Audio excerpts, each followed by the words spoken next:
Good morning, everybody, and welcome to Interact Studio. This is Human Touch. To our friends here in the Zoom room, we're so glad you're here, and also the folks joining us on YouTube. We're happy that you're here as well. This is a wonderful opportunity to talk with an authentic person doing interesting work.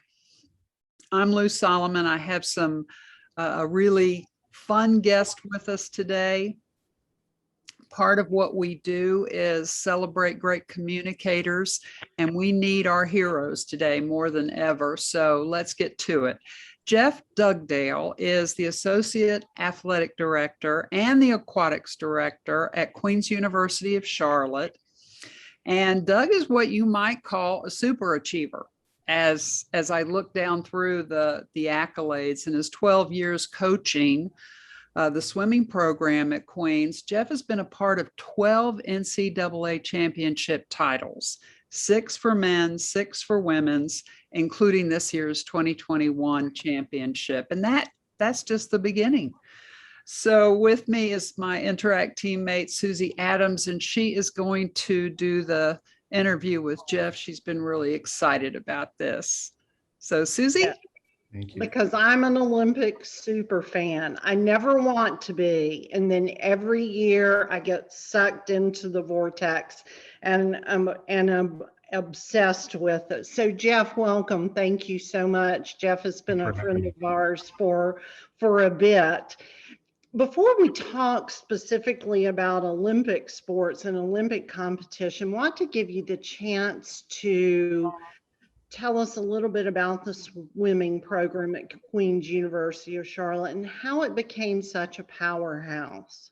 Yeah, well, thank you for the opportunity. I think one of the things we can attribute to our program is our unique position to Uptown Charlotte, the banking industry, the new energy sector, the everything great, the 4th fastest growing city in Charlotte, and being able to recruit some of the best student athletes who want to come and get a remarkable experience.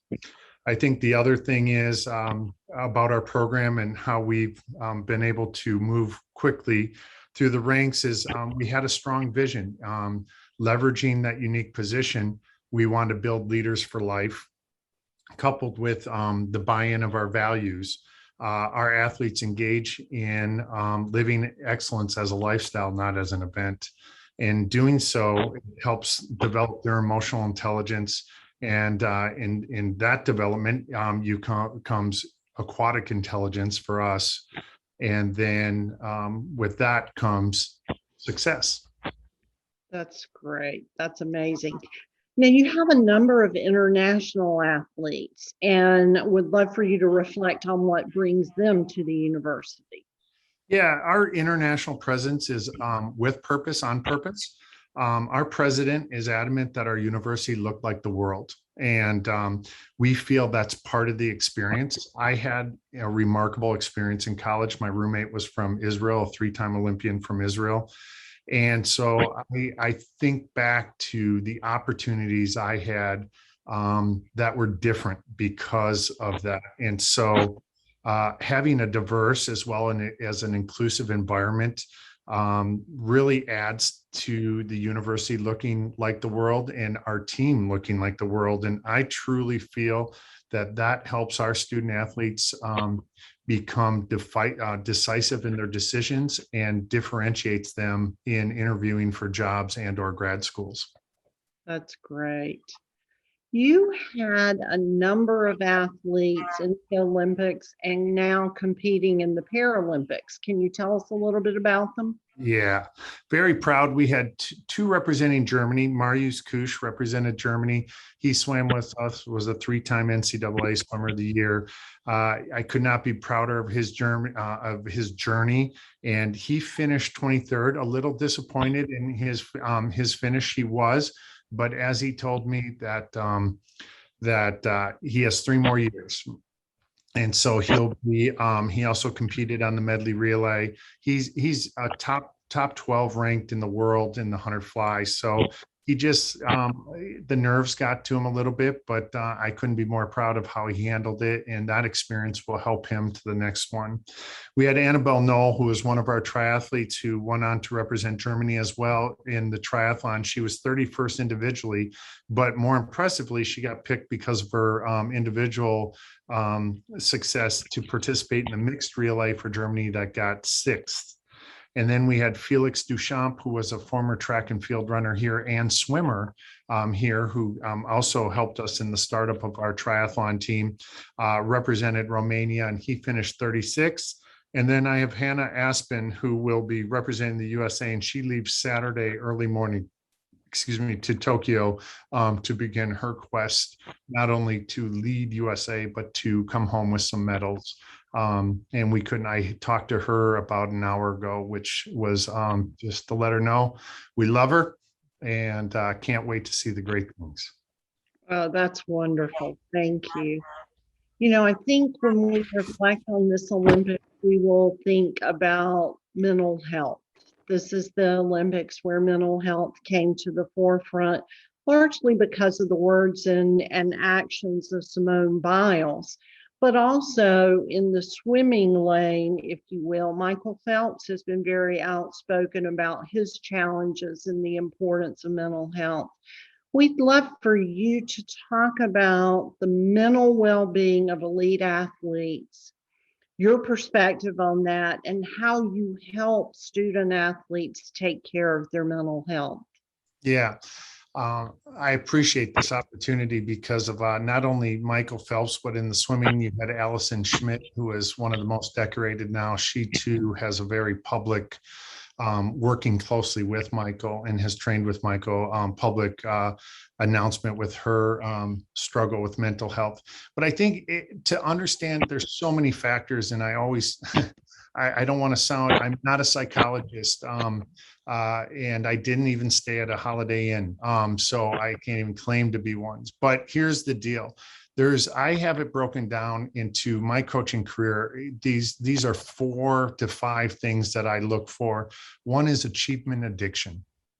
Achievement addiction is, as a coach, we have to be careful of high performing athletes and or assistant coaches or peers who, even with great successes, do not celebrate or cannot have the ability to celebrate those successes.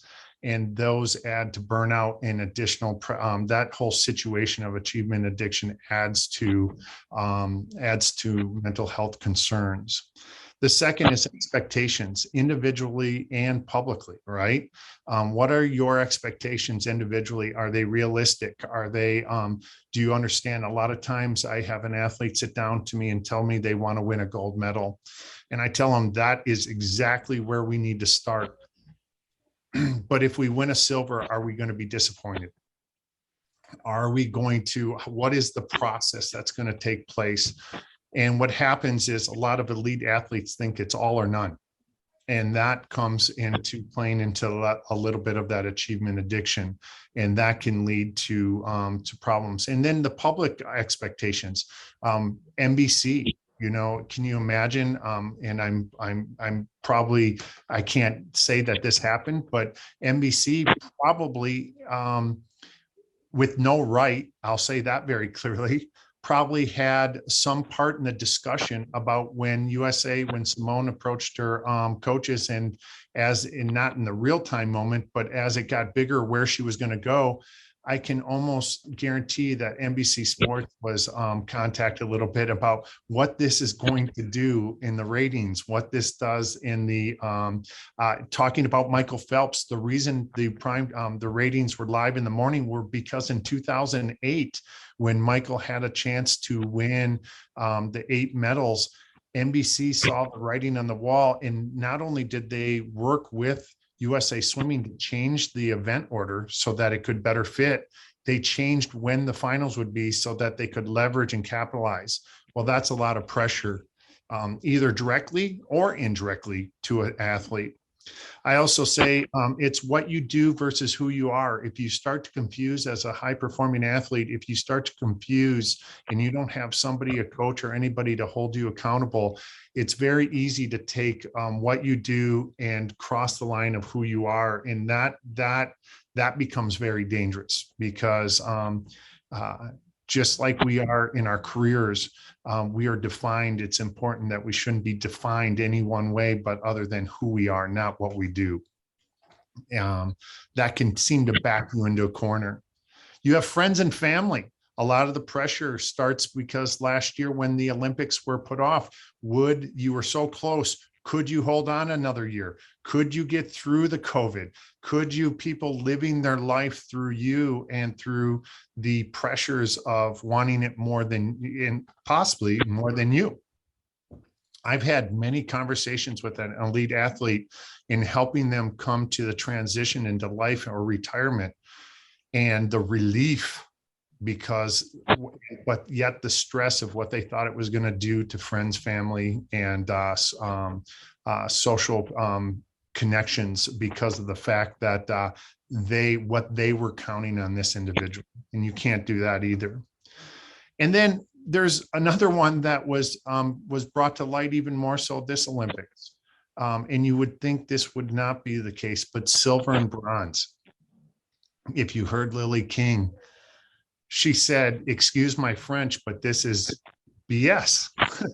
Because there were people on the social media that started to call out the USA and say, did we have a great performance because of the number of silver and bronze? And that brought a new level of pressure to elite athletes, because it's sometimes just expected that a gold medal will be won. And that kind of sometimes insults the process. So that's, if not balanced, and as a coach, we have to watch those roadblocks. And it's a lot like a safari. We become the what do you call that? The person who leads the safari. You basically, because if you don't have somebody that's always looking ahead and helping you balance, you will follow the tracks right into a lion's mouth. So you got those who are hunting have their eyes down. Those who are the person helping lead that safari is helping you see the future and see and keep you safe. And that's what our role as coaches is to do. What's the role of fun in that equation? You are a fun guy.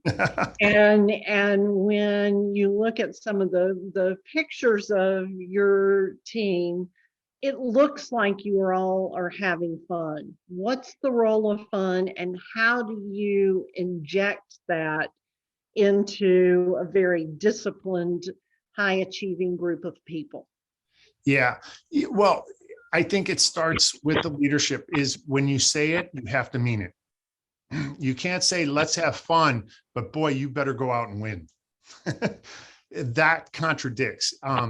I like to demonstrate in the way that where we put our work in practice. We do what needs to be done every day. And when we get to competition, then we have to turn it off and have fun. Because that's the time when we come together, and a lot of time with school schedules, with different training regimens, with different events. When we come together to compete is almost a team bonding situation. So it's a time for us to have fun, to learn, for each other to be fully engaged into and making it bigger than themselves, turning the mind off, looking and evaluating the process so that we're not too focused on the end result, but on the process to get to that, and to be able to make something bigger than themselves, and to create an atmosphere that is going to be enjoyable enough that you want to repeat it. And I think that's where you get sustainability, is when people want to repeat that over and over and over. That's terrific. You alluded to this, but I'd love to have you say a little bit more about it. The impact of COVID on what was to have been the Olympic year, that being delayed a year, then athletes performing in empty arenas without their friends and family, in many cases, their key support network. What do you believe that impact was? Oh, it's huge. I can give, and many coaches could give examples, but I can give many myself. I can, from all the way from having a conversation with an individual about depression and how they didn't even want to buy into the fact that they could have had depression, but looking back on what they were numb going through. The fear is some people are driven by fear. Some people are paralyzed by fear. The fear of, I want to train, but if I get sick, I have to go 14 days of isolation. What does that do? How does that put me away? I would rather, I don't know. I mean, we had people retire early because they just couldn't see how it could be balanced both ways. And I couldn't guarantee them that it could be balanced both ways because we were in an unknown territory as well. I also have somebody who was on the verge of making an Olympic team and had a breakdown and said, I don't think I want to go this Olympics because my parents can't go. Well, you know what's important to them. So they had a little bit of a aha moment of, why am I doing this? And is it important to do? I thought it was important to me, but I'm not even excited if I can't have everybody there to support me, because what and how do I show them how much I love them and appreciate what they've done if I can't give them or get them to the ultimate games in their mindset. So we had, it was a huge impact. And because of that impact, we have invested heavily into mental health. I have Dr. Joanna Perry. I work with a company called Hale Sports. I work with a company called Restoic and many other resources, and bringing people in, because if, as a coach, you cannot get surprised by this. You have to be ahead of the game. You have to be aware. You have to ask questions, and you have to look for inconsistencies in behaviors. As coaches, we usually know our student athletes better than they know themselves. So we have to be able to have tough conversations. That's great. And it's great that you have those resources to help you. That's really great and important. Would you have been in Tokyo if not for the restrictions? I would not have been, not this year, but a little bit about myself is my greatest joy in life is getting people to the Olympic Games and then heading off on a 1-week beach vacation and watching the Olympics with my family at the beach and just enjoying it. I drive my family crazy because they're like, can you please, I mean, every heat, every swim, everything, you have a story or how they trained at Queens, but it's, that's what I do. And what most people don't realize is at the Olympic Games, guess how you as a coach end up watching it? Usually on a TV back behind, because it is on NBC, it is on everything. They want that deck cleared. And so you're usually in a back room watching off a TV as well. One of the greatest joys that I have, and I was taught by my mentors, is try to train your swimmers to perform very well without you, because part of the experience that they'll always remember is being around other people. I couldn't imagine being somebody going somewhere new and experiencing it and going, oh my gosh, I'm with the same people every time. Enjoy all the new things that come to with you, and it really adds to the remarkable experience. So with that in mind, what were your favorite stories from the pool this Olympics? What were the things that stood out to you? Yeah, I'll go. There's about four or five names: Caleb Dressel, Katie Ledecky, Lydia Jacoby, and Bobby Fink. And I'll tell you about those. Caleb Dressel, just as pure emotion. Watching his family and knowing how hard he trains, and having had dinner with his coach not about 1.5 years ago, 2 years ago, and talking about because our two swimmer, Marius and Caleb, swam a lot in the meet, in some of the meets. So it was great to see that come together. Katie Ledecky, because she's Katie Ledecky, but I think one of the greatest things was to watch how she handled a silver medal, and to know that I think it shows the world and our younger swimmers that don't ever take for granted that somebody's just going to win something or take it. Always train hard and know that you have a chance. Lydia Jacoby, because she proves to the world you can come from small towns. You don't have to have everything perfect. You don't have to, you can come from Alaska. You can have a first, and you can use your sport to gain notoriety for the state of Alaska, for where she's going to Texas eventually to swim. And it just, her just how naive she was, her reactions were precious. And Bobby Fink, because a lot of people, they try to say that certain events could be dying, or are we putting in enough yards, or with COVID-19, will our distance swimmers, will they have had trained enough? And I would say, watching him swim and win the gold, he not only trained enough, but he trained the right way, and he did everything he needed to do. And the way our distance swimmers swam was really, really good. So. Yeah, I love all four of those swimmers and their performances. Lydia Jacoby was just precious to me, because when she unexpectedly won the gold, her eyes were as big as saucers, and then they showed the reaction of everyone watching in a gymnasium, it looked like, in Alaska, and it was just really spectacular. Well, and I also enjoy, one of my good friends is Rowdy Gaines, and Rowdy's an Auburn grad like I am. And I love listening to him. I text him and I'm like, holy cow, you sit down. You really, his calls are incredible. And, another swimmer who swam here for a little bit, but was Annie Laser, and she had a great story too. That's great. That's wonderful. So this was the 2020 Olympics in 2021. Yep. The next Olympics is a mere 3 years away.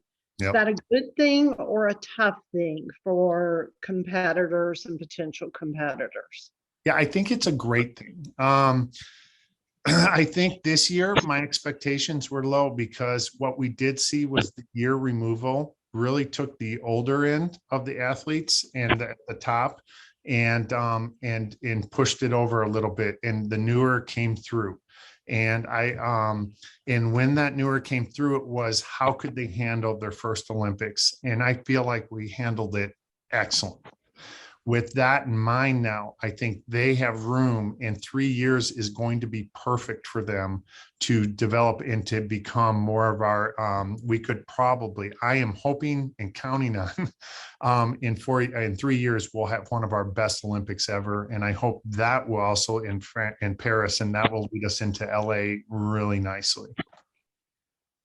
So I'd love your perspective on this, because you talked a little bit about TV coverage and the impact of TV coverage. It's my understanding that ratings are down, potentially for a lot of different reasons, I'm sure, but people watch and experience events differently now. And so what would you expect to see, or if you were on contract to NBC, what would you tell them to do to make the Olympics more accessible and appealing in 2023? Yeah, there's some things. I say that maybe one safe and one not so safe is, I think one not so safe is that one of the things is whether regardless of the aisle that you sit in, we have to stop making everything political. The Olympics, I have so many, one of my best friends was affected in 1980 by being boycotting, and the games in the athletics arena is not a place, I feel, to make a statement. Now, that is not me saying that an individual athlete can't make a statement. What I'm saying is perform, do your job, and represent and be, and show the world how we can come together, and then make your statement or do your statement or however you want to, but outside of the arena. And if you're that good, it will be heard, and it will be heard loud. So I think that's one thing. I think the other thing is, one thing I noticed, and I could be wrong, I'd need to see the statistics, but something unique about athletes at the Olympic level is I used to joke with my mom, I had life too easy. That's why I never got to the Olympic Games. That every athlete has an incredible story, either from a small town in Alaska, through somebody telling them that they couldn't do it, through anything, you name it. I don't recall, or did I remember as many stories as we normally see. And I think we have to go to the human interest story, and more than ever right now, because athletics plays such a big part to unite us, not to divide us. And I feel that the Olympic Games has a very special role, because although I'm a fan of the Super Bowl is only popular, I hate to break it to everyone, is only popular in the United States. The Olympic Games is a worldwide experience, and the color on those rings, the red, the green, the black, the yellow, and the blue, is diversity and inclusion. And the way that they are intertwined is a symbolic place for us to come together. That's amazing, and certainly we celebrate story. So we definitely would join you in saying, tell us the backstories. But I think that what you wrapped with there is a very significant point. Say more, do more around the diversity and inclusion that is a part of the Olympic Games and the Olympic spirit. That's great. Yeah. Right as we wrap here, would love to shift gears for just a minute. There have been some changes in NCAA regulations on student athletes and endorsements, and really owning their name and their likeness. What do you think the impact of that will be on student or athletes in Olympic sports? Yeah.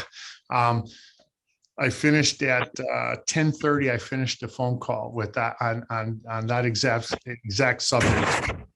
It's something we think is very good. We do want our student athletes to be rewarded. There's nothing more rewarding than to be able to see our athletes benefit from their success. What you're going to see is Texas A&M President Robert Gates is chairing a wholesale change of the NCAA, and it's going into effect September 1, and then they hope to have of their first endpoints in October, then to the committee in January to the NCAA to show how it's going to change. The NCAA as we know it and how it will affect Olympic sports is a little bit nerve-wracking. Change is nerve-wracking, and but I think it's going to help. But I think these wholesale changes is going to cause everybody. They're not going to see the NCAA as they've seen it today. As we look on the 12th of August today, it is going to be completely different. Now, you have two ways to go whenever change comes, right? And I tell our athletes, don't make it difficult, make it simple. You can go bitter or you can go better. At Queens, one of the things we're doing is we're trying to embrace and ready to go better. And whatever comes our way, we'll embrace it, and we will do our best to put a show on for our family, friends, and all those who come and support us in the Levine Center or at our sports complex or at Queens University as a whole, academically or athletically. We will do our best to showcase what we have with what we have, and that's what we do. And that's why I think we have so much success, is because we can do a lot with a little, and give us change and we'll lead it. So that's where we are. That's wonderful. And I think that's a wonderful way to wrap. Words to live by for people going through change. Be bitter or be better. Love that. Thank you so much, Lou, and I'll give it back to you. Thank you. Oh my goodness, Jeff, you are just a statesman and so full of heart, and your insights. I just loved that. I just loved it. And thank you, Susie, for crafting such an interesting interview as well. That was, how blessed are we that he's coaching swimmers with this heart and with this brilliance. And how blessed are we that you were with us this morning. You definitely made my day, and the chat is filled with your pearls of wisdom. Just loved it. Just loved it. Next up, Human Touch is taking a fall break, and so we'll be back with you on September 23rd when our guest is Tom Gabbard. Tom is the CEO of Blumenthal Performing Arts, and he will tell us all about the celebration called Charlotte Shout, which gets underway September 17th. Difficult to believe we're at that time of year, but we hope we'll see all of you at that time. A shout out to the Interact family on the line, Patrick Sheehan, Porter Metzler, of course, you know, Susie, and Jess Barilla is with us, but is, I think, doing other things. So you might not have seen her beautiful face. And Kara is our West Coast correspondent. We claim Kara, and she is a deep, deep friend of the Interact team. But once again, Jeff, wow, thank you. That was, I just think, one of our best experiences on Human Touch. Everybody go have a good day. Bye-bye. Bye now.